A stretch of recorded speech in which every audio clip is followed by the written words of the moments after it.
India is not taking a clear side in global conflicts. India wants benefits from all sides.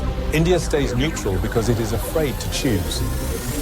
India is refusing to take a clear stand, and this neutrality shows weakness. जय हिंद दोस्तों, Russia Ukraine war हो, Israel Palestine हो, या America and China के बीच का tension हो, एक सवाल बार बार पूछा जाता है, इंडिया न्यूट्रल क्यों रहता है? क्या इंडिया वीक है? बिल्कुल नहीं। इंडिया न्यूट्रल इसलिए नहीं रहता क्योंकि वो डिसीजंस नहीं ले सकता, बल्कि इंडिया इसीलिए न्यूट्रल रहता है क्योंकि वो स्मार्ट डिसीजंस लेता है।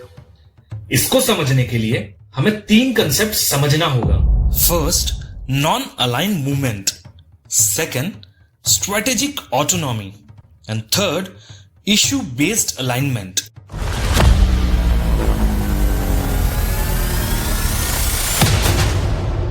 कोल्ड वॉर के टाइम दुनिया दो ब्लॉक्स में बटी हुई थी, यूएस एंड यूएसएसआर। इंडिया ने डिसाइड किया हम किसी ब्लॉक का हिस्सा नहीं बनेंगे। इसका मतलब था इंडिया अपनी इंडिपेंडेंट पॉलिसी फॉलो करेगा बिना किसी प्रेशर के।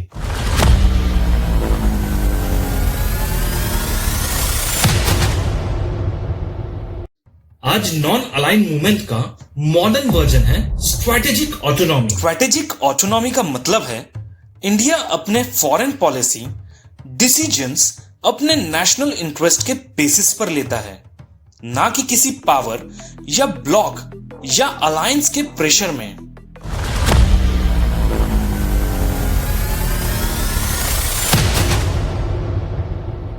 आज इंडिया हर इश्यू पर एक ही साइड नहीं लेता। टेक्नोलॉजी के लिए अमेरिका, एनर्जी के लिए रशिया, ट्रेड के लिए यूरोप, सिक्योरिटी के लिए अपनी टर्म्स। जहां फायदा वहां अलाइनमेंट। कोई परमानेंट दोस्ती, कोई परमानेंट दुश्मनी नहीं।